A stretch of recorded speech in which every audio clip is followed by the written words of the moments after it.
lo primero es la charla que voy a comentar yo. Hablaré yo hoy de unos 30 minutos no más, ¿no? De este tema ya he hablado varias veces aquí en el propio instituto. Luego viene la incorporación de los socios honorarios, asociados honorarios, la doctora Graciela Fernández Vaca, muchas gracias por su presencia. Alberto Nube Bercamonte, muchas gracias Alberto por tu presencia. Julio Trujillo Mesa, también muchas gracias. Y Víctor Vargas Calderón, muchísimas gracias por su presencia esta noche. Y luego haremos, después de incorporar a los asociados honorarios, haremos una incorporación de los nuevos asociados, las personas que han confirmado su presencia, y finalmente haremos el brindis de honor. Víctor, ¿tú quieres agregar algo? ¿No? Ok. Bueno, entonces yo voy a proceder a la exposición de los temas. He elegido 3 temas rápidamente. El primero tiene que ver con digamos, los conceptos nuevos que están ahora sobre la mesa en el tema de la ilusión. La norma 16 del título preliminar del Código Tributario tiene el principio de calificación, que está en el primer párrafo.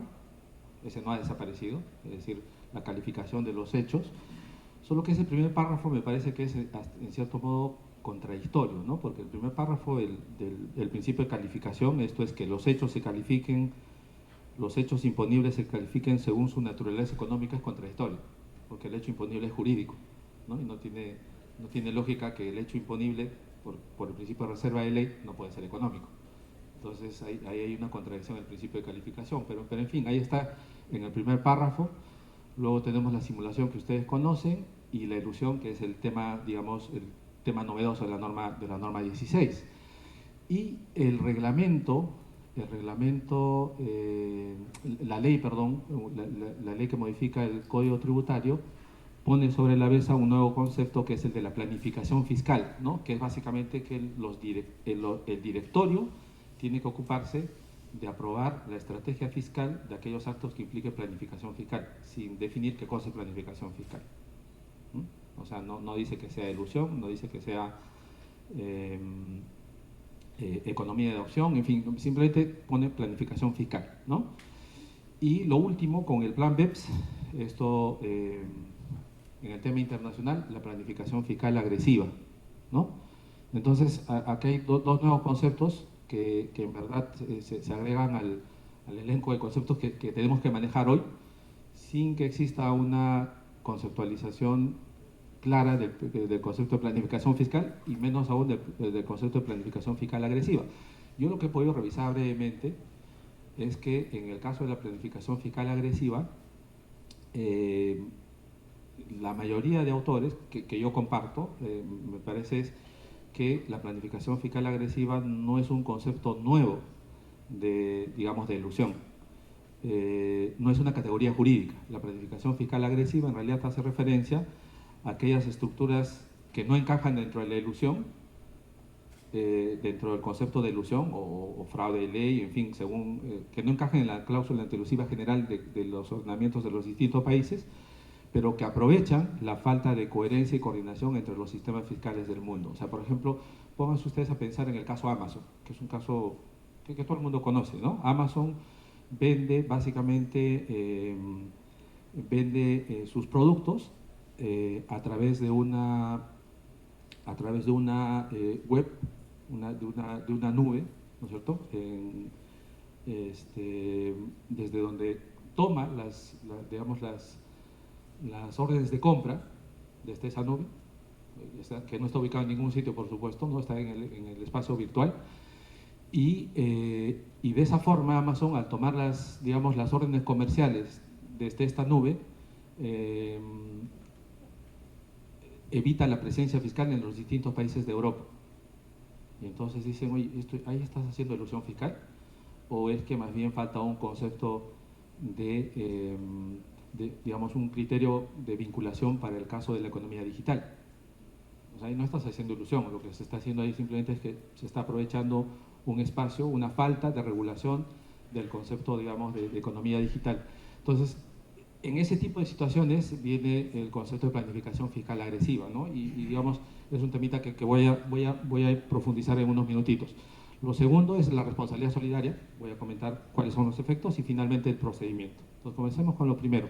Aquí les he puesto, digamos, 4 ejemplos como para calentar y ver de qué estamos hablando cuando hablamos de estos conceptos que acabo de comentar. Por ejemplo, reducción del plazo de un contrato de leasing, ¿no? Tengo un contrato de leasing a 10 años y lo reduzco a 6, ¿no? Es decir, en el decurso, digamos, del contrato de leasing, por distintas razones, reduzco el plazo del contrato de leasing y por lo tanto la depreciación acelerada que me faltaba, que en principio yo tenía un plazo de 10 años y lo traigo a 6, evidentemente va a haber un escudo fiscal mayor, porque ahora mi plazo de depreciación va a ser de 6 años, ¿no? Entonces, esta reducción del plazo del contrato de leasing es una economía de opción, es decir, es una planificación fiscal, ¿no? Dentro de los conceptos de acá. Aquí no hay problema de, digamos, de discordancia entre la forma y la sustancia, tampoco hay simulación, pero podríamos entrar acá. Esto se podría considerar elusivo, o se podría considerar una planificación fiscal que tendría que aprobar el directorio, ¿no? Ese es un poco el propósito de los ejemplos. La capitalización de utilidades antes de la venta de acciones.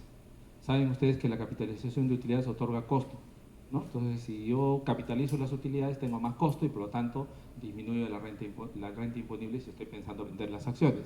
Esta capitalización es planificación fiscal, es decir, el directorio tendría que ocuparse de aprobar este tipo, digamos, de acto sin que necesariamente sea elusivo, ¿no? Porque, repito nuevamente que la ley dice que el directorio se ocupa de la estrategia fiscal. El ejemplo 3, la participación voluntaria en las utilidades de los trabajadores. La participación voluntaria, por norma laboral, no es remuneración y por lo tanto no tiene cargas sociales.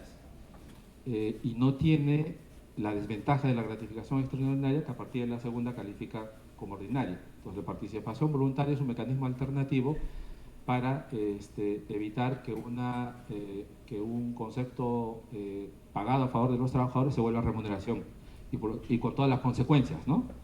Entonces, si yo otorgo una participación voluntaria, también se podría calificar esto como planificación fiscal o como ilusión de los tributos, en este caso, las cargas sociales, ¿no? ¿Verdad? Y el último ejemplo que pongo acá es un ejemplo en realidad real, ¿no? Obviamente no identifico a las empresas, pero básicamente es un contrato de consorcio entre 2 empresas vinculadas, en que una de las empresas vinculadas aporta los locales y la empresa B en esos locales instala su operación comercial. En lugar de haber un arrendamiento, hay un consorcio. Y en este caso, A tiene derecho a participar en un porcentaje sobre las utilidades de B. Y de ese modo se ahorran el IGB, ¿no? Es decir, en ese caso A ya no factura por arrendamiento, sino A tiene una relación de colaboración empresarial con su empresa vinculada a B. Entonces eso podría calificarse como planificación fiscal o como ilusión, en fin. Esa es un poco la idea de estos ejemplos. Respecto a lo primero, la planificación fiscal agresiva, esta es la definición que está en el plan BEPS, o sea, de la propia OCDE, ¿no? Como ustedes observan, en el caso de la OCDE, básicamente se dice que esto se refiere a situaciones de planificación fiscal donde se explotan la falta de regulación y la falta de coordinación entre las reglas fiscales de los distintos países. No se está hablando de ilusión. La planificación fiscal agresiva, más bien lo que hace es aprovechar, combinar los ordenamientos fiscales de los distintos países y aprovechar la falta de coherencia, ¿no es cierto? Por ejemplo, en el caso de los euros brasileños, no sé si habrán escuchado hablar de los euros brasileños, los euros brasileños son en realidad intereses, pero para efectos de la ley brasileña califica como dividendo, ¿no es cierto?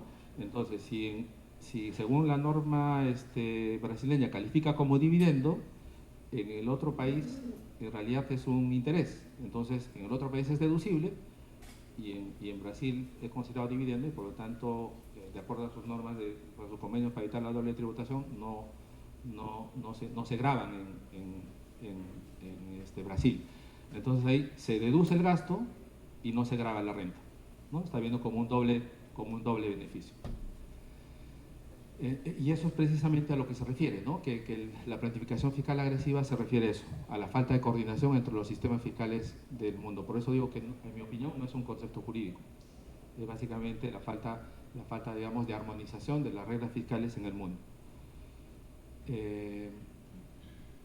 Bueno, y respecto a la norma antielusiva, de la que precisamente vamos a hablar ahora brevemente, la norma antielusiva, como ustedes saben, tiene un elemento objetivo y tiene un elemento subjetivo, ¿no? El elemento objetivo es este de acá, el que nosotros llamamos juicio de idoneidad, esto es que los actos sean artificiosos o impropios. El tema es que la artificiosidad o impropiedad no está definido en la norma, y aquí básicamente lo que se va a tener, en mi opinión, es que la jurisprudencia va a tener que definir si estos actos artificiosos o impropios se van a calificar según la doctrina de los negocios anómalos del derecho civil, es decir, negocios indirectos, negocios en fraude de ley, es decir, según la doctrina de la causa, ¿no? Los propios españoles, que de donde hemos tomado esta norma, dicen, oye, sí, aquí podemos aplicar la doctrina de la causa y ver si el negocio está adecuado a su causa o si el negocio se está usando para otro propósito, ¿no? Entonces, o más bien calificar el acto artificioso o impropio según las normas del common law, que básicamente se refieren a la falta de realidad económica o a la falta, en este caso, de realización genuina de una operación. Es decir, en el derecho anglosajón no se habla evidentemente de causa, sino se habla básicamente de la forma genuina o la sustancia económica de la operación, ¿no? Y sobre esto, o sea, o nos vamos a ir por la teoría de la causa del derecho civil, o nos vamos a ir por el lado, digamos, de la forma genuina o sustancia económica del derecho anglosajón. Eso lo tendrá que definir la jurisprudencia. Mi opinión sobre este tema es en España se cambió esta norma precisamente para evitar la doctrina de la causa, ¿no? Para evitar que digamos, el fisco estuviera probando el tema de la causa, porque es un tema complejo. Entonces, esto de la artificiosidad o impropiedad es un concepto que se va a definir por la jurisprudencia. Y lo segundo, el elemento subjetivo, es básicamente que el propósito de la transacción no sea tributario, ¿no? Y sobre este punto,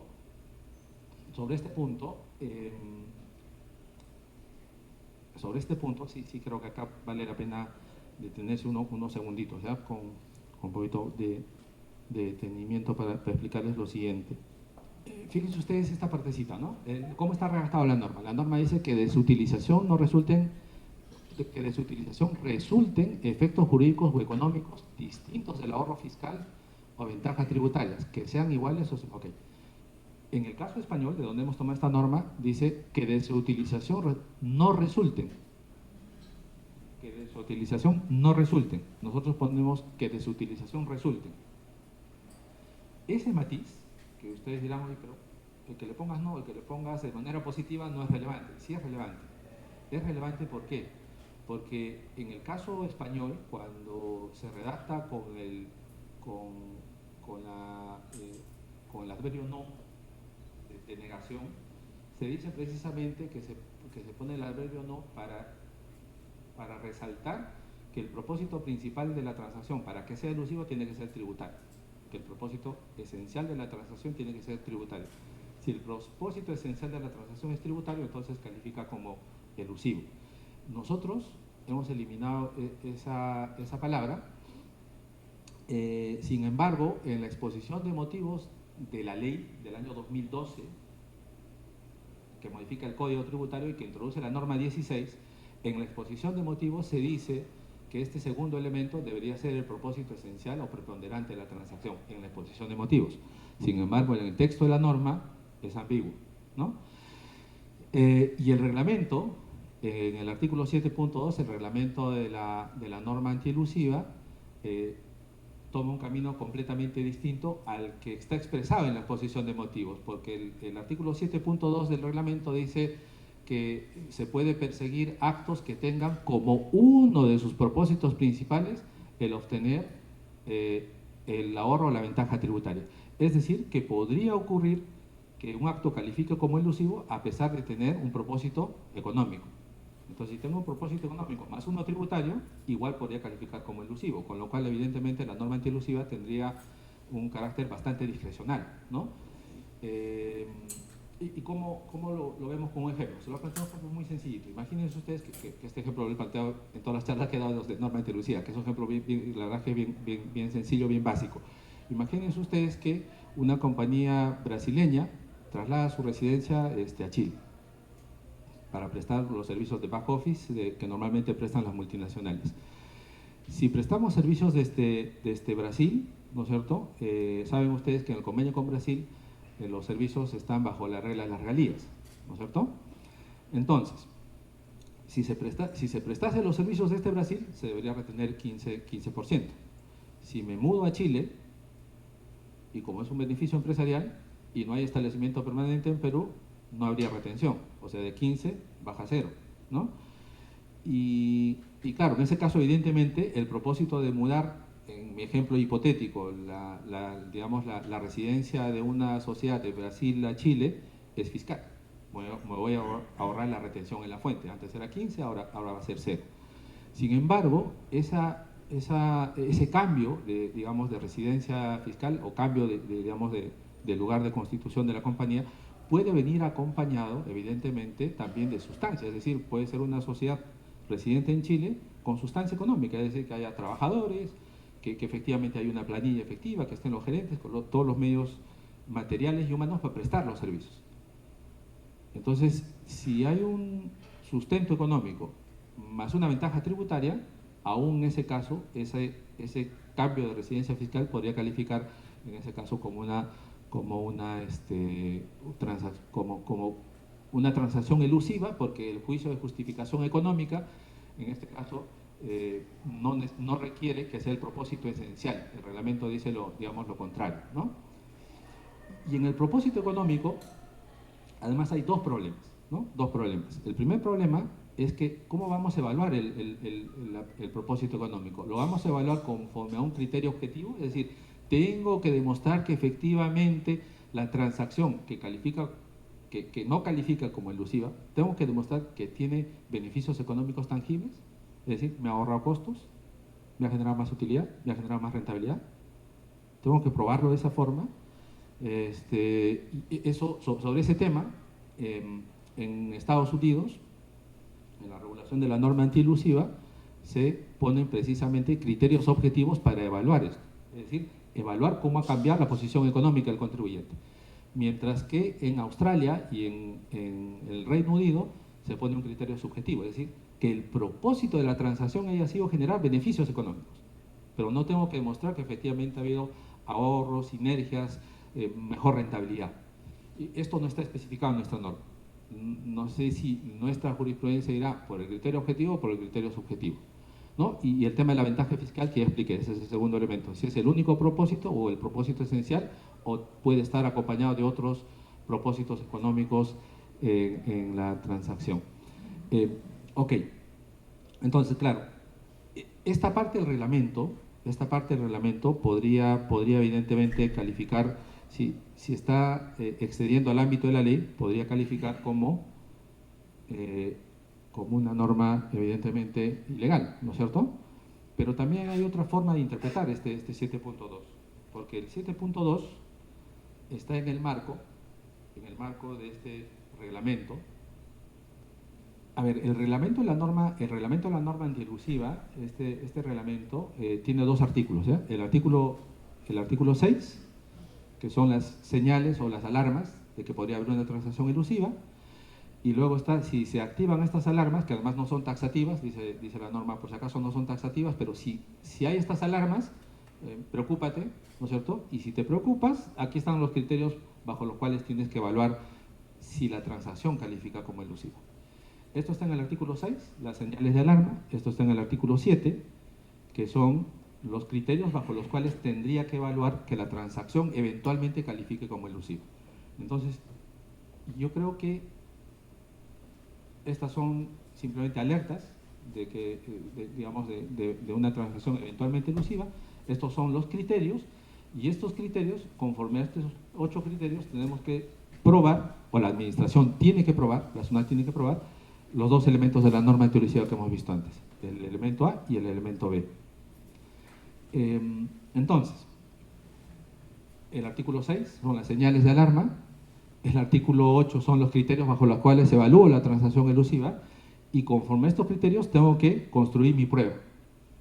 O sea, no basta el artículo 6, no basta el artículo 7, sino que el artículo 7, para tener carácter de prueba, evidentemente, o es una prueba plena, o es una presunción jurídica, o es un indicio probatorio. Pero por sí mismo no basta para, evidentemente, acreditar, en este caso, la probanza de los dos elementos de la norma antielusiva. ¿Por qué estoy haciendo esta explicación? Porque respecto del último párrafo, que hace unos minutos he explicado acá, que dice que uno de los propósitos de la transacción puede ser tributario, por lo tanto puede haber económico más tributario. Este párrafo está en el artículo 7, y el artículo 7 regula precisamente los criterios, ¿no? Entonces, los criterios no significa, esos criterios que están en el artículo 7 del reglamento de la norma antielusiva, no significa que acrediten que la conducta es elusiva. Esos criterios, para acreditar que hay elusión, tienen que convertirse en indicios o pruebas o presunciones para acreditar los elementos de la norma antielusiva, el A y el B, ¿no? Por lo tanto, yo puedo entender, interpretar el 7.2, que el 7.2 es simplemente un indicio, o mejor dicho, un criterio de que la transacción es elusiva. Es decir, en otras palabras, el hecho de mi ejemplo, de la compañía brasileña, ¿no? La compañía brasileña que hemos mudado a Chile. Ok, la compañía brasileña que hemos mudado a Chile tiene sustancia económica, pero también tiene ventaja tributaria, tiene las dos, ¿no es cierto? Entonces, encajaría en este caso dentro del ámbito de los 8 criterios, es decir, podría eventualmente acreditarse que esta transacción es elusiva, pero para que sea elusiva, en mi opinión, ¿no es cierto?, tendría en este caso que demostrarse que el propósito económico de la transacción es esencial o preponderante. O sea, el artículo 7.2 no necesariamente viola la ley.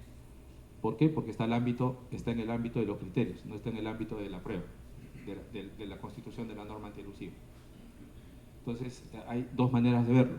Yo personalmente interpretaría de esta segunda forma, ¿no? Porque evidentemente lo otro sería demasiado evidente que evidentemente el reglamento no puede exceder a la ley, ¿no? Entonces creo que podría interpretarse de esta forma, es decir, a este nivel de criterios puede concurrir un propósito económico. Ok, y lo otro es que sí sería bueno que ustedes mismos revisen en detalle la norma australiana, ¿no? Porque todo esto de las señales que están en el artículo 6 y los criterios que están en el artículo 7 es una copia textual de la norma australiana, textual, ¿no? Es decir, en el caso de Perú, lo que hemos básicamente aportado como señales son el 7, el 6 y el 7. Todo lo demás es de Australia, ¿no? Y claro, en la norma australiana es interesante porque como es common law, todos los criterios vienen con ejemplos. Mientras que nosotros, como somos civil law, bien teórico, ¿no? Cuando lee el reglamento de la norma antielusiva, uno no está ni exacto, dice, ¿de dónde han sacado estos criterios? La norma australiana sí lo explica en detalle, con ejemplitos. Y esta forma de estructuración, esto tampoco es mío. Esta forma de estructuración de los criterios, es decir, el artículo 7 es básicamente la forma como los australianos interpretan los criterios que están en el artículo 7. ¿Cómo interpretan los australianos los criterios para evaluar que la transacción podría ser elusiva? Primero, fíjate cómo has implementado el esquema. ¿Lo has implementado de forma simple o de forma compleja? Y te ponen ejemplos. O sea, las cosas complejas llaman la atención. ¿No es cierto? Una cuestión compleja podría ser eventualmente elusivo. La manera en que lo has implementado, es decir, podría haber sido más simple. Entonces, cuando haya un tema complejo, ustedes ya tienen que, digamos, prender las antenas y decir, esto podría ser. Luego tienen que evaluar la discrepancia entre la forma y la sustancia. Tienen que evaluar el tiempo, es decir, en qué momento se implementó. cuando estabas en situación de mucha utilidad, precisamente en esos años en que estabas en mucha utilidad has implementado la transacción que luego califica como elusiva, cuánto tiempo ha durado, ¿no? El plazo y el tiempo y la duración son digamos, elementos de la implementación del esquema. Y luego vienen los efectos del esquema, ¿no? Los efectos del esquema es lo que yo les decía antes. Tengo que demostrar un beneficio potencial o un beneficio real. O sea, tengo que demostrar que efectivamente una transacción tiene resultados financieros que han originado un cambio genuino en la posición financiera, legal o económica del contribuyente, ¿no? Que ya está, esto está en la norma antielusiva. Y finalmente, el tercero, también de la norma australiana, es hay que evaluar la relación que pudiera tener el contribuyente con las partes involucradas en el esquema. Es decir, en una cuenta, si habrías hecho esa transacción con terceros independientes, ¿no? Básicamente eso es lo que entonces, yo lo que les sugiero es léanlo, ¿no? Esto lean en detalle en la norma australiana. Y claro, otra cosa que digamos no está bien es que la norma australiana tiene solamente, se basa, la construcción de la norma antielusión en Australia está construido sobre el segundo elemento, que el propósito preponderante de la transacción no sea tributario. O sea, si el propósito preponderante de la transacción es tributario, es elusivo. O sea, los australianos no tienen el A. Sin embargo, nosotros hemos puesto que todas estas señales y criterios para evaluar los dos elementos, trayendo de la norma australiana, que solo sirve para el segundo elemento, lo mezclamos nosotros para los dos elementos, ¿no? O sea, en verdad, digamos, más allá, digamos, de la falta de coherencia, ¿no? Demorarse 6 años, poco más de 6 años para reglamentar y copiar la norma australiana, casi textualmente, y de manera crítica, ¿no? Me parece mal, y porque además el tema de fondo era más seguridad jurídica. Ese es el tema de fondo, ¿no? La seguridad jurídica. Y yo tengo la impresión que con estos criterios estamos más desorientados, ¿no? O sea, es decir, hay más, tengo la sensación como contribuyente de que igual estoy perdido. Y encima con la ley que me ha puesto planificación fiscal, que la estrategia tributaria, entonces es peor. O sea, estamos, yo creo que peor que hace 6 años. Y otra cosa, la norma australiana es la norma más antigua del derecho anglosajón. Por eso probablemente lo han copiado, pero es la más antigua, ¿no? Viene de 1936. Y algo de lo que he podido revisar, que no he revisado por supuesto con profundidad, es que en la jurisprudencia australiana hay hasta 3 teorías para la interpretación de la elusión en Australia. 3 teorías de los tribunales judiciales de Australia, que ahorita no he tenido tiempo de estudiarlos, ¿no? Pero leyendo rápidamente un artículo de la norma antielusiva australiana, hay hasta 3 teorías. O sea, lo que quiero decir es, no trasplantemos experiencias de un país del derecho anglosajón a un país del derecho civil. O sea, sí puedes tomar evidentemente elementos, pero no copiarlos textualmente, ¿no? Me parece que en fin, no me parece apropiado. Bueno, de esto ya hablamos. La responsabilidad solidaria del directorio. Estos son los fundamentos del legislador. La elusión se piensa, no se improvisa, ¿no? Es decir, la elusión se tiene que pensar. Y cuando uno piensa, por mínimo tiene que pasar por los más altos cargos directivos de una compañía. Por lo tanto, no te puedes hacer de la vista gorda. Eso más o menos. Entonces, si el representante legal de una compañía no ha visto un acto elusivo, es porque se le ha pasado un elefante blanco.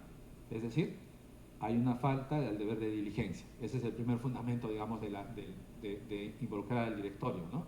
Y hacer una responsabilidad solidaria del directorio. Lo segundo es que si no hay un motivo de negocios, en la transacción que califica como elusiva, también eso demuestra una falta de diligencia. Y finalmente, esto es bien interesante, esto está en la exposición de motivos, ¿no? de la norma de la responsabilidad solidaria del directorio. Dicen, bueno, la obligación del directorio de aprobar las planificaciones fiscales tiene como finalidad que el directorio se ocupe de la determinación y pago de tributos. Porque para que haya responsabilidad solidaria, el Tribunal Fiscal, en reiterada jurisprudencia, dice que son responsables solidarios los que tengan a su cargo la determinación y pago de los tributos. Y evidentemente el directorio no se ocupa de la determinación y pago de los tributos, se ocupa de las estrategias de negocio, ¿no? El directorio por supuesto no tiene idea de cómo se liquida y bajo qué normas y cómo se hace la determinación del impuesto. Eso es responsabilidad, evidentemente, yo diría, del gerente financiero, del contador general y el tributarista que están en la compañía y todo el equipo contable, ¿no es cierto? Pero el directorio está muy arriba. Entonces, claro, el legislador dice, bueno, como la jurisprudencia del Tribunal Fiscal dice que para atribuir responsabilidad solidaria tiene que haber participación en la determinación y pago, entonces exijo que el directorio apruebe los actos de planificación fiscal. Por lo tanto, si los aprueba, está indirectamente ocupándose de la determinación y pago de los impuestos de esos actos de planificación fiscal. O sea, en otras palabras, el tema tributario ha escalado de importancia, ¿no?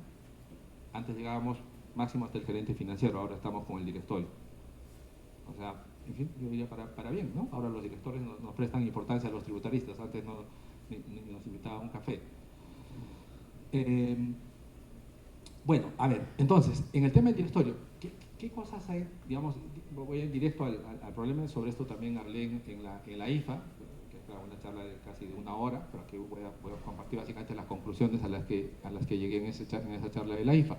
Para que aplique la responsabilidad solidaria, la SUNAT tiene que probar que la transacción es elusiva con el procedimiento que ustedes ya conocen, ¿no es cierto? Es decir, tiene que probar, o tiene que sustanciar que la transacción es elusiva. Pero hay una cosa que me parece SUNAT no ha sido muy consciente y que está en la norma, ¿no es cierto? Para que aplique la responsabilidad solidaria no basta probar con la elusión. La administración tiene que probar adicionalmente que los representantes legales, que serían el gerente general, el gerente financiero y los directores, ¿no?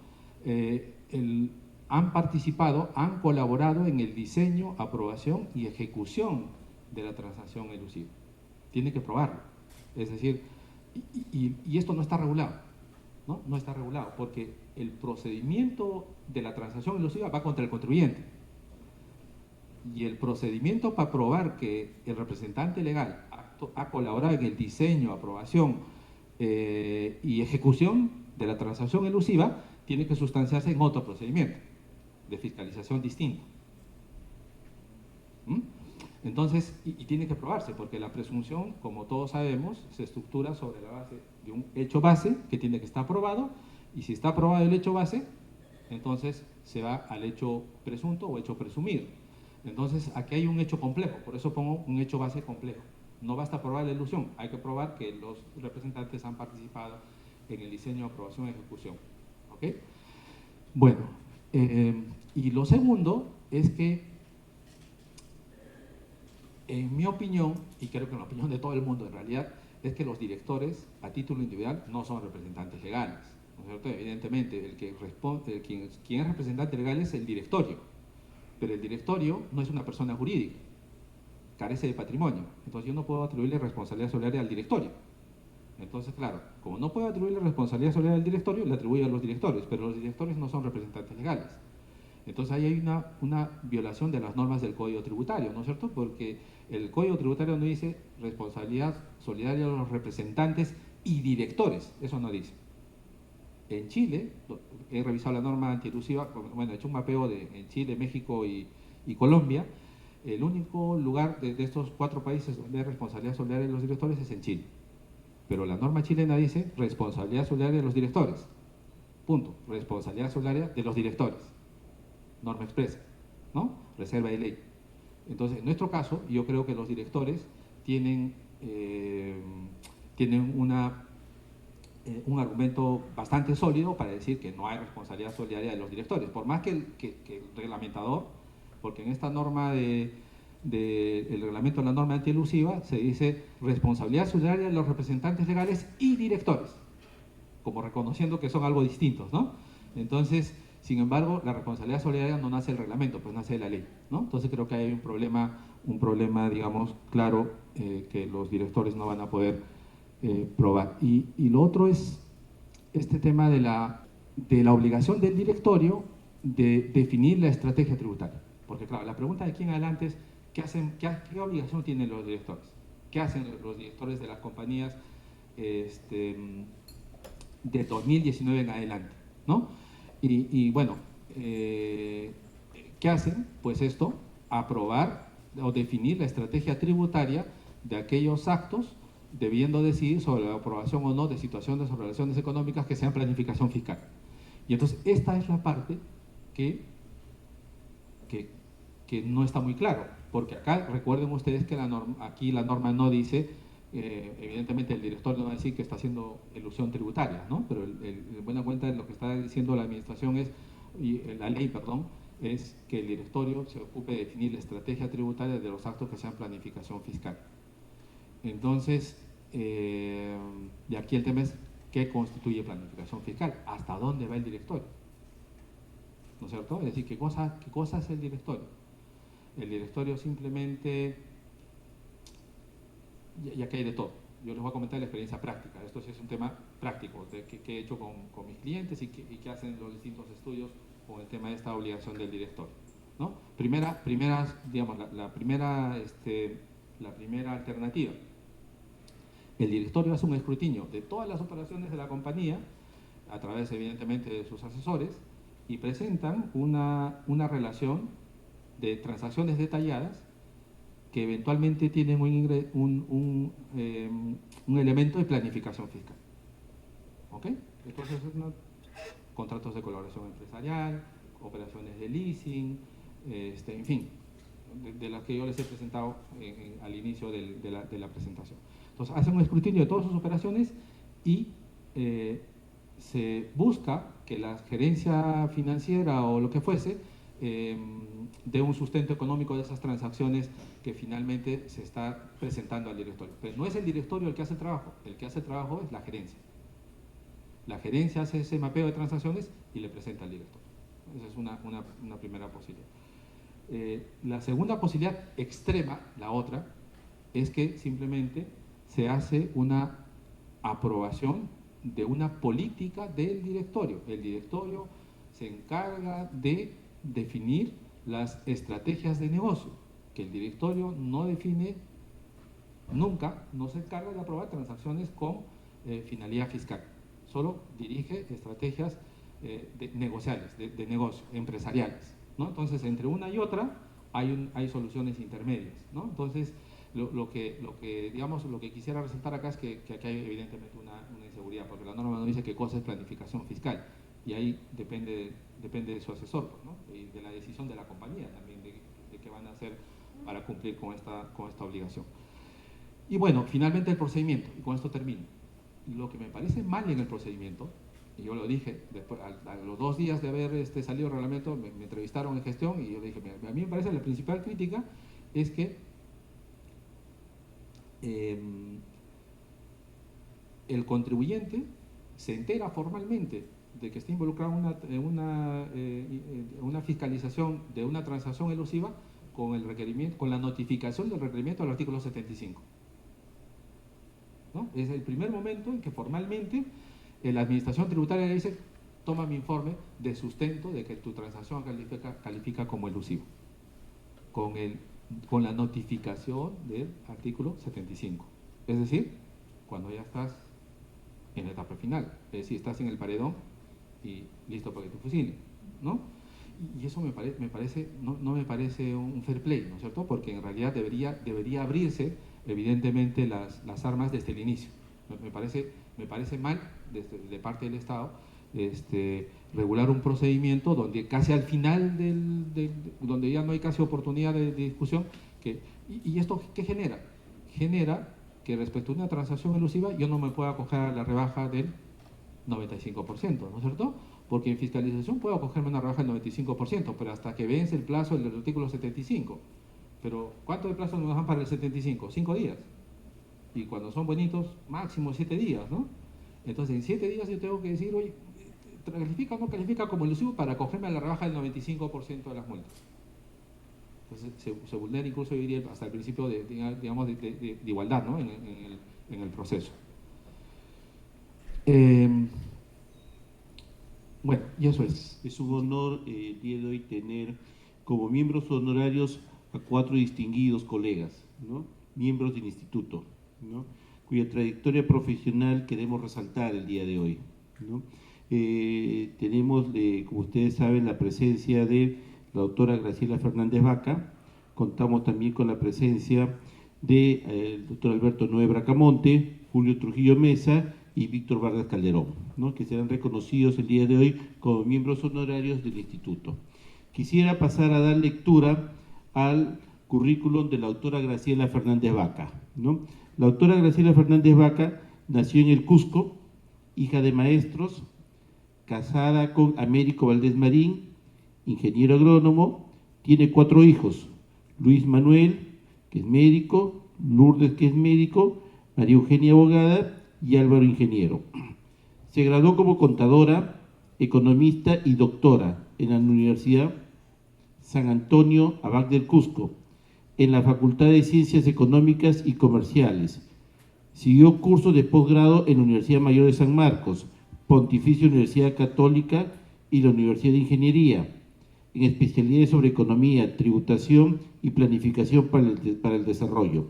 En el extranjero, en la Universidad de Chile, proyecto OEA-BIC sobre estadísticas económicas y financieras, y en México, en la Universidad de Chapingo, Economía, Estadística y Computación.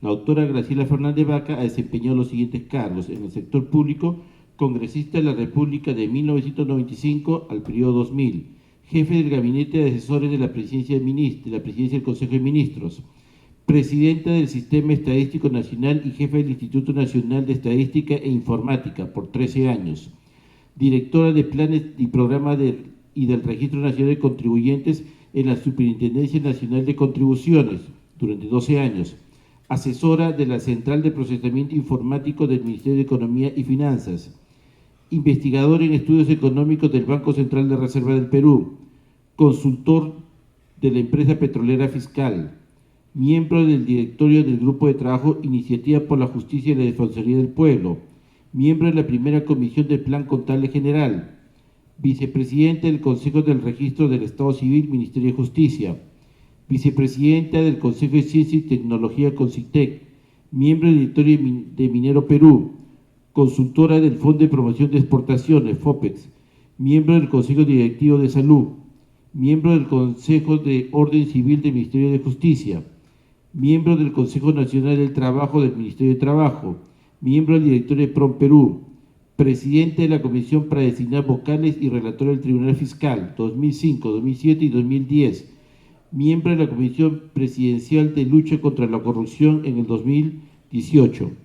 En el sector privado, la autora Graciela Fernández Vaca ha desempeñado el cargo de presidente de la Cámara de Comercio de Lima, asesora del Consejo de Negociaciones Internacionales de la Confederación Nacional de Instituciones Empresariales y Privadas, CONFIEC, miembro del directorio del Consejo Empresarial Peruano-Japonés, miembro del Tribunal de Ética del Consejo Nacional de Prensa Peruana, miembro del Consejo Directivo de Empresarios por la Educación, defensora del cliente financiero de la Asociación de Bancos del Perú, miembro del Consejo Consultivo del diario El Comercio, miembro de los siguientes directorios: Colegio de Contadores Públicos de Lima, Instituto Peruano de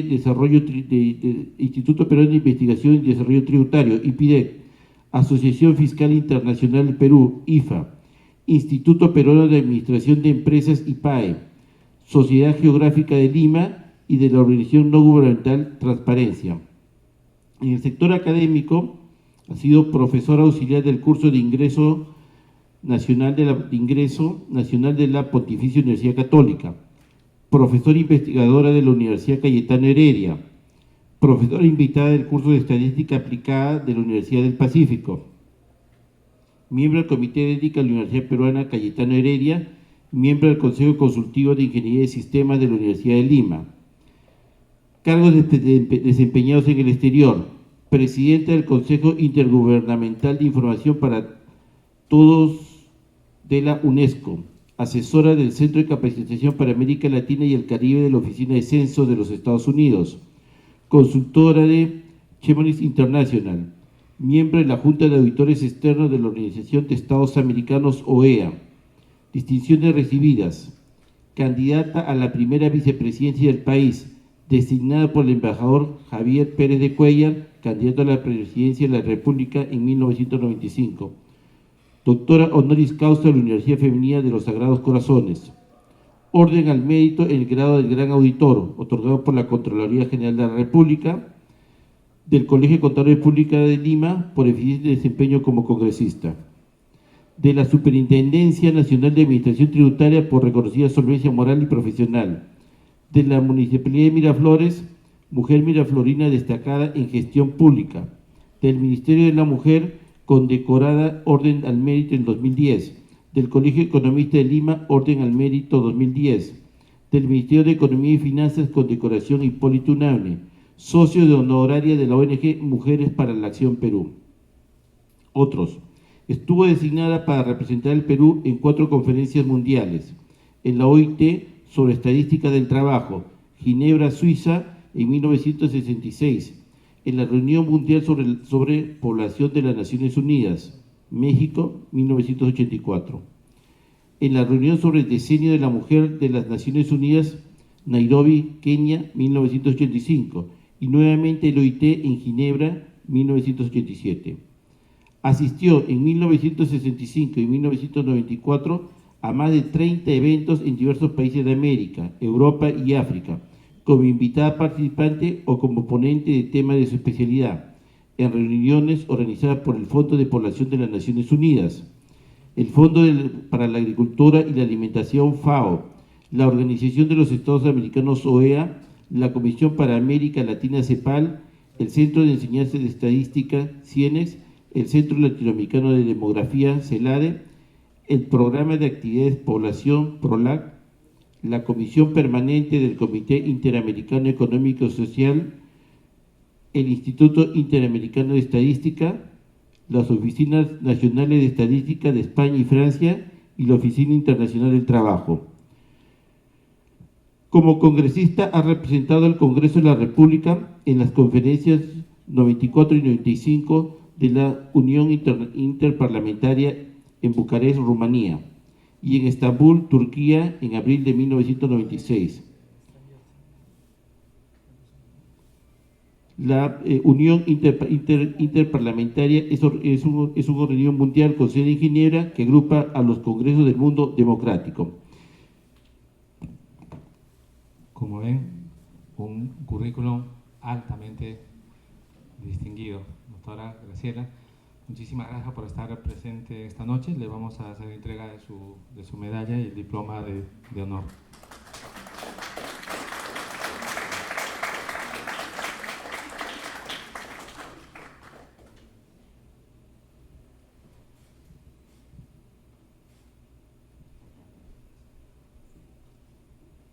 Muy brevemente, quiero agradecer profundamente al presidente y al Consejo Directivo que en Asamblea General me ha hecho el gran honor de nombrarme asociada honoraria.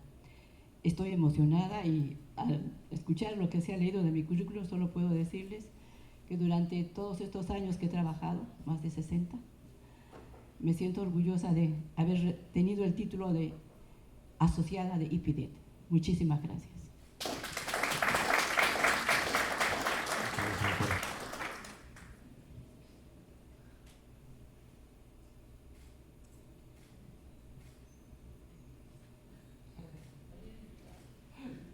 Muchas gracias, doctor.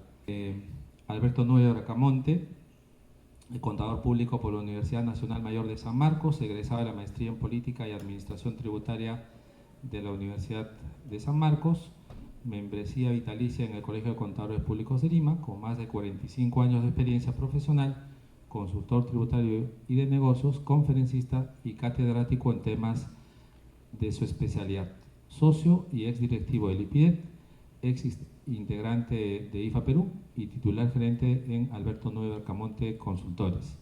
Integró las firmas internacionales de auditoría Arthur Andersen, Ernst & Young y Creston International, Hidalgo Espinosa y Asociados. Fue vocal del Tribunal Fiscal, vocal titular del Tribunal Superior de Responsabilidades Administrativas de la Contraloría General de la República.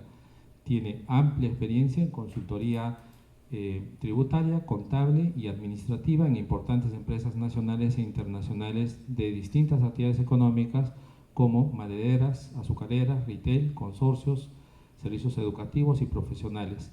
Tiene experiencia en reorganización de empresas, implementación y seguimiento de las normas internacionales de información financiera, control de inventarios y sistema de costos de producción y de servicios. Ha sido participante e instructor en seminarios y cursos de Arthur Andersen y Ernest Young, dictados en el país y el exterior, conferencista y catedrático en temas de su especialidad en la Pontificia Universidad Católica, Universidad Pacífico, Universidad Nacional Mayor de San Marcos y Universidad de Lima. También ha dictado diplomados en la Universidad de San, Universidad Privada del Norte, Universidad Nacional de Trujillo y asimismo en los colegios de contadores de Lima y su filial de Trujillo, Piura y Huacho. Fue director del Colegio de Contadores de Lima en los periodos de 1989 a 91 y de 1995 a 97. Past President del Institute of Management Accountant Peruvian Chapter, ex director de la Asociación Fiscal Internacional IFA, Grupo Peruano, y Past President y socio activo del Instituto Peruano de Investigación y Desarrollo Tributario, el IPIDET. Muchísimas gracias, Alberto, por tu presencia esta noche, como ven también un distinguido profesional y este merecido reconocimiento a su calidad profesional.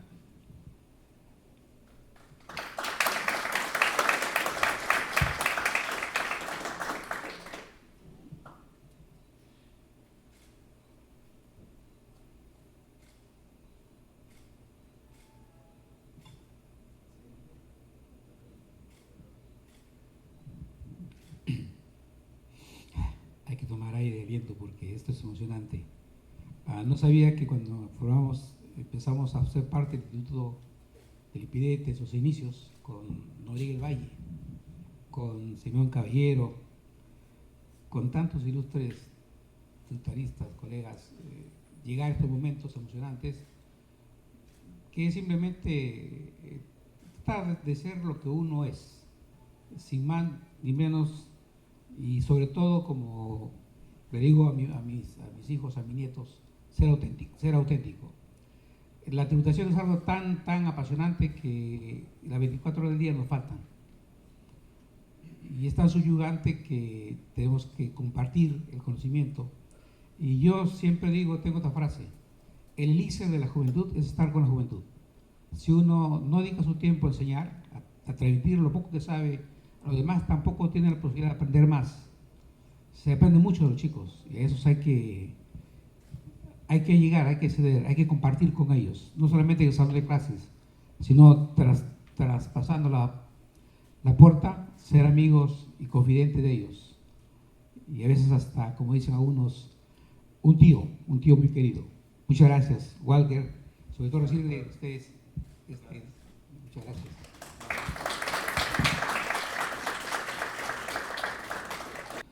El doctor Julio César Trujillo Mesa hizo sus estudios secundarios en la Gran Unidad Escolar Santa Isabel de Huancayo. Ingresó a la Universidad Nacional Mayor de San Marcos el año 1960 y terminó la carrera de contador público en 1965. Siguió estudiando abogacía y se graduó en el año 1978. Grados y títulos. Es contador público colegiado, magíster en ciencias contables con mención en tributación. Ambos grados se realizaron en la Universidad Mayor de San Marcos, formación completa en el área de tributación.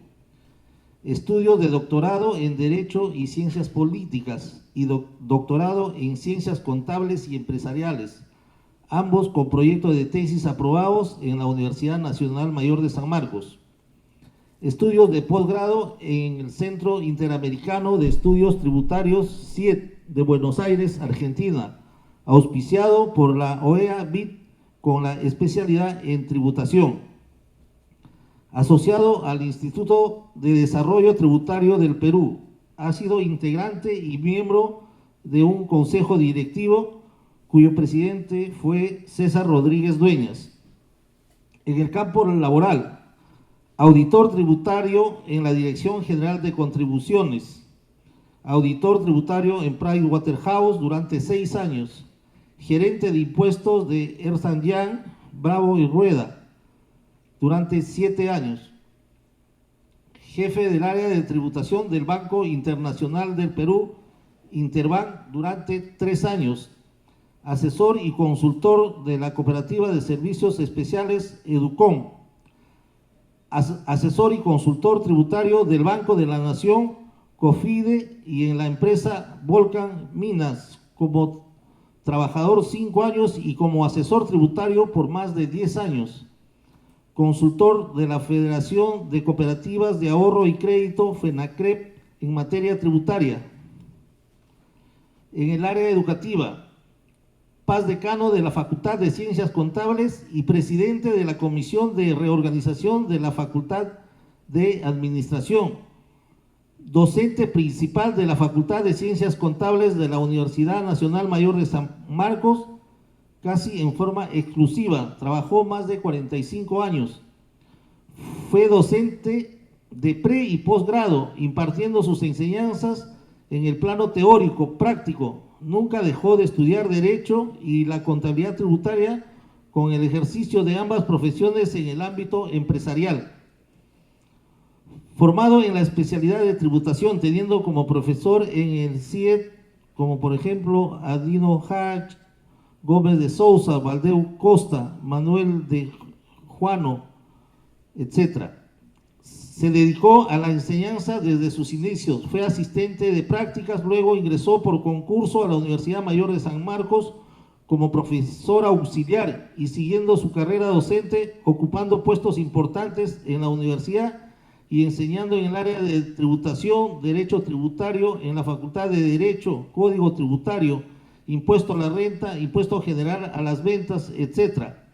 Durante su permanencia en la universidad, luchó para el cambio del profesional mediante la exigencia de una buena currícula estructurada, técnica y científica. Como docente y expositor, siempre fue crítico del sistema educativo. Para sus alumnos preparaba semestralmente folletos de actualización de los cursos que le tocaba enseñar. Investigador permanente en la universidad en estos últimos 10 años, donde publicó investigaciones en el ámbito del sistema tributario, siendo publicados en la revista Quipu Camayoc de la facultad y en los folletos semestrales de enseñanza. En el campo del ejercicio de la especialidad de tributación, la administración tributaria cada vez más utilizó el uso de los alcances de la discrecionalidad, al extremo de llegar y haber más de 30 resoluciones de discrecionalidad, de acuerdo con el Código Modelo para América Latina en sus 3 o 4 versiones hasta el año 2015. Nunca tiene discrecionalidad, solo tiene 4 presunciones.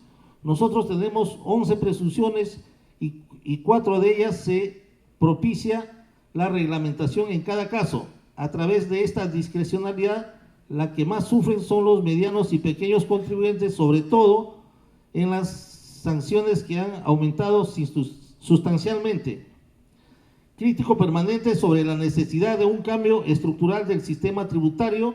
El sistema tiene 25 años y mucha en piloto automático. Hay normas solo modificatorias con criterio técnico, algunas veces para mayor sustancial a grupos económicos o empresas. En otros casos no hay cambio del sistema. Crítico permanente en la administración tributaria. En el plano de asistencia a congresos, conferencias nacionales y extranjeras, asistió a numerosas convenciones y congresos nacionales en campo de la especialidad de contabilidad y derecho tributario. Participante a numerosos congresos al exterior en el área de contabilidad, AIC y en derecho, expositor y conferencista. Otras labores institucionales: docente principal de la unidad de posgrado y director de la misma de la Universidad Nacional del Callao, Universidad Nacional Mayor de San Marcos. Paz Decano del Colegio de Contadores Públicos de Lima, periodos 1983, 1985 y 1999 y 2001. Paz Presidente de la Junta de Decanos del Colegio de Contadores Públicos del Perú, 1999 y 2001. Contador Benemérito del Perú, elegido en la 12ª Congreso Nacional de Profesión en Iquitos. Vicedecano del Colegio de Abogados de Lima en la directiva del doctor Aníbal Torres Vázquez. 3 veces director de Economía del Colegio de Abogados de Lima. Fundó el Estudio Trujillo y Asociados en octubre del año 1981 como sociedad civil. A la fecha sigue a cargo como gerente de estudio. Presidente de la Junta de Paz Decanos, caso emblemático, Colegio de Contadores Públicos de Lima y Colegio de Contadores Públicos de José Díaz.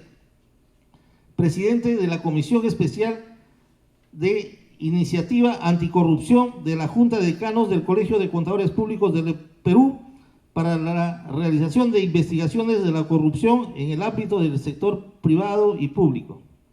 Bueno, este es un resumen. Muchas gracias. Disculpe.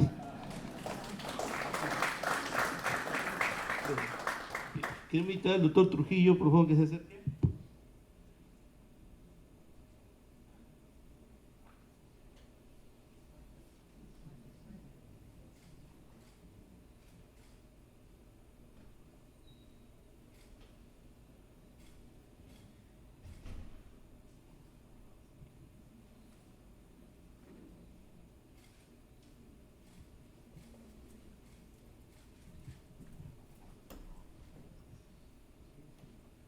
Buenas noches con todos.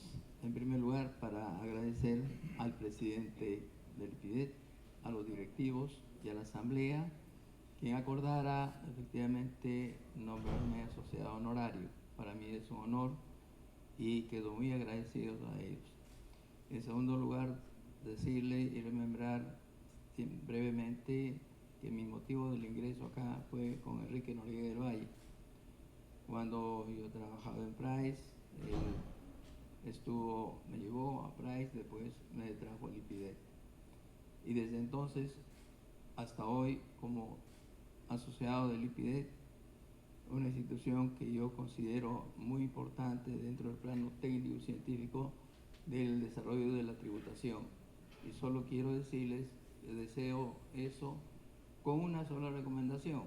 Sería conveniente que el IPIDET saque pronunciamientos públicos sobre las situaciones emblemáticas de la tributación, particularmente que pueda plantearse el cambio de un sistema tributario, la reestructuración integral de un sistema tributario. Eso es mi punto de vista. Muchísimas gracias a todos.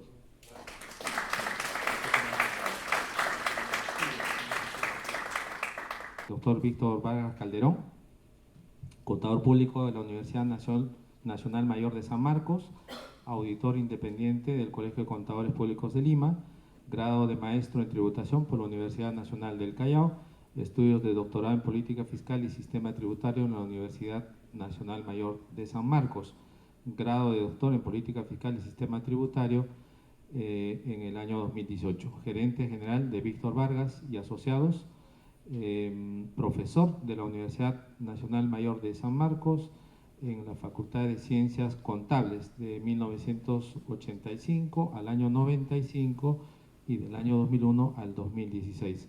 Profesor en la Universidad Nacional Mayor de San Marcos en la Facultad de Ciencias Contables, unidad de posgrado, del 2017 a la fecha. Director de Escuela de Gestión Tributaria del 2010 al 13 y del 15 al 16. Contador benemérito de las Américas en la 30 Conferencia de Punta del Este en República Oriental del Uruguay en el año 2013. Reconocimiento como contador benemérito de las Américas por la Facultad de Ciencias Contables de la Universidad Mayor de San Marcos en el año 2014. Distinción honorífica, doctor honoris causa por la Universidad Católica Los Ángeles de Chimbote en el año 2014. Grado académico de doctor honoris causa de la Comisión Organizadora de la Universidad Latinoamericana CIMA 2014. Vocal presidente de la Sala del Tribunal Fiscal en el año 1996.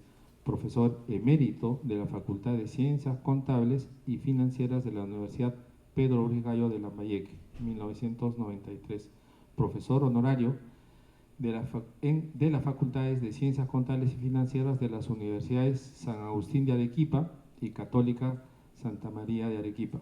Paz decano del Colegio de Contadores Públicos de Lima, 1987-89 y 1994 a 1995.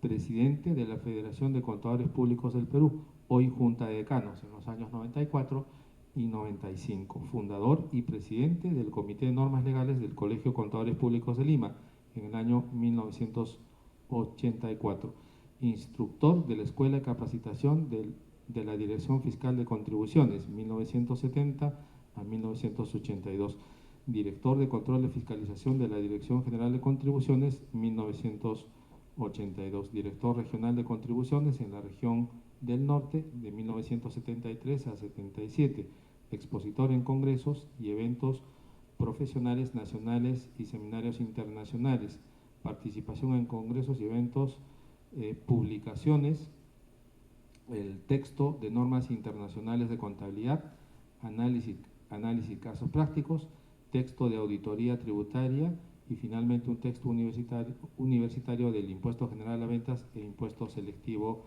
al consumo. Como ven, un honor presentar la hoja de vida de Víctor Vargas Calderón. Por favor, le vamos a imponer la medalla de honor.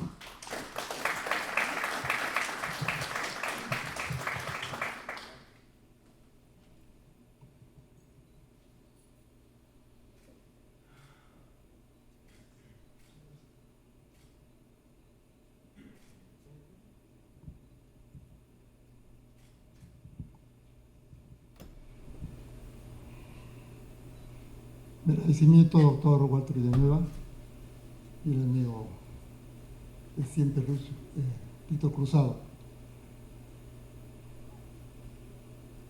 Realmente me llena de recuerdos estar con ustedes, porque con el doctor Simeón Caballero fuimos fundadores del Instituto Peruano de Investigación y Desarrollo Tributario.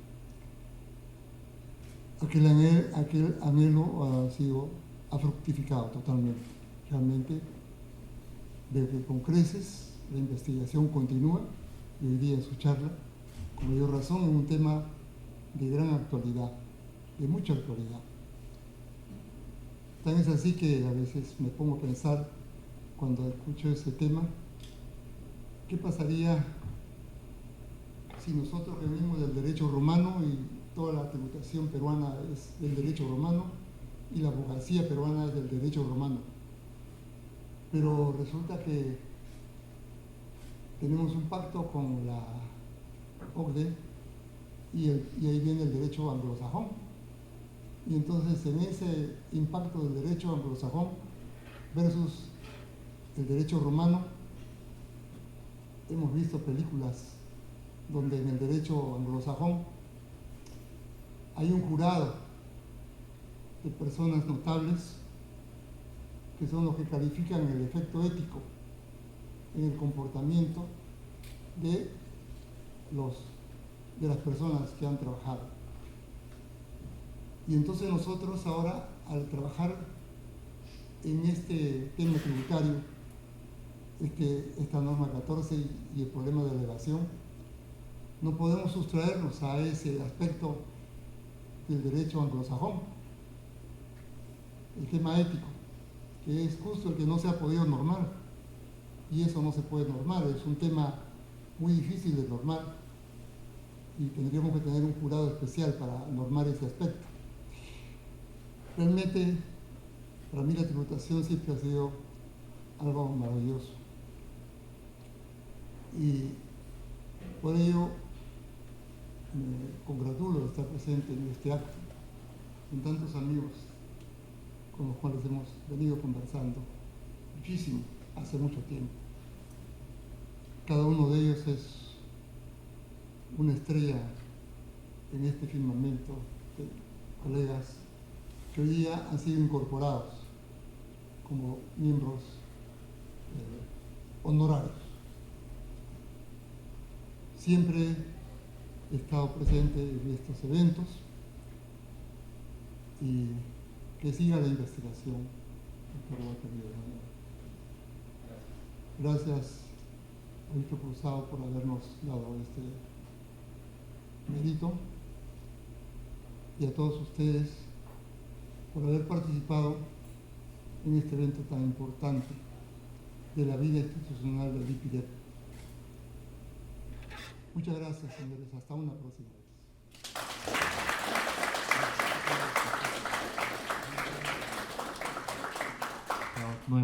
instituto.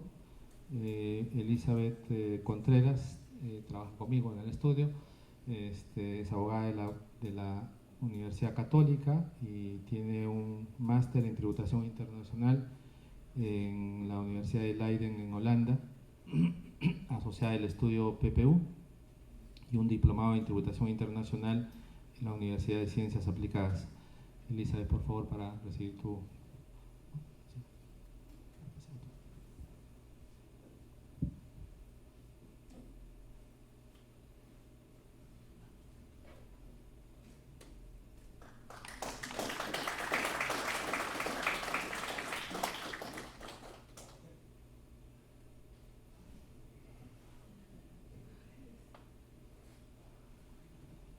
También invitamos a la señorita Dinora Torpoco Ascaño, abogada de la Pontificia Universidad Católica del Perú. Ella es top senior en Deloitte, ¿no? Sí, ok. Pasen, por favor. Adelante.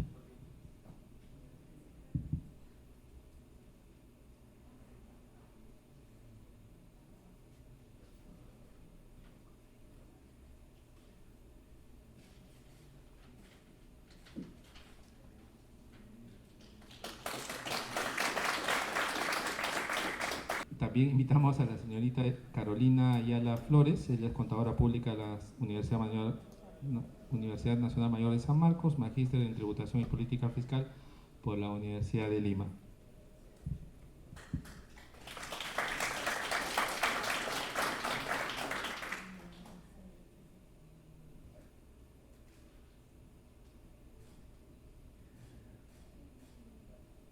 Invitamos al señor Marco Alex Camacho Aponte, contador público colegiado de la Universidad Federico Villarreal, Manager Tax Accounting de Compliance y Reporting Services en Ernst & Young.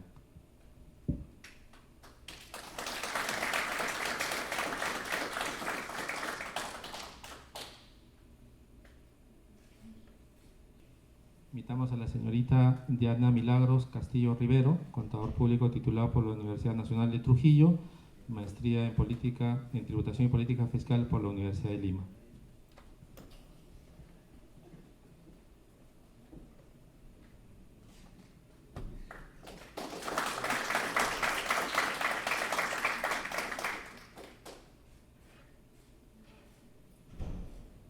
Invitamos a la señorita Lorena Amparo Clavijo Inostroza, contadora pública por la Universidad del Pacífico y maestría en Tributación y Política Fiscal por la Universidad de Lima.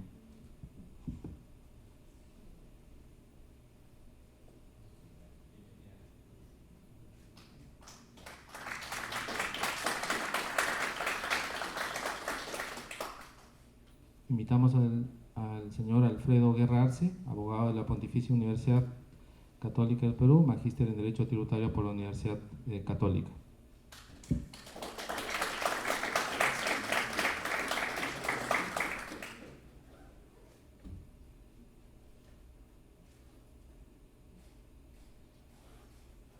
Invitamos al señor José Antonio Muñoz Pacheco, abogado de la Universidad de Lima, de especialización avanzada en tributación por la Universidad Católica.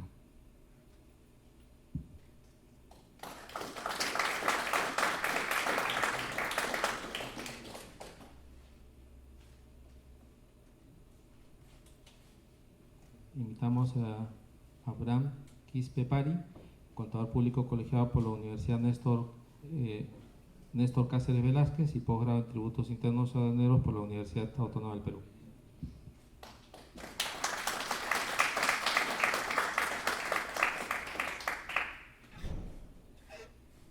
Bien, entonces ahora sí, pasemos al brindis de honor que todo el mundo está esperando.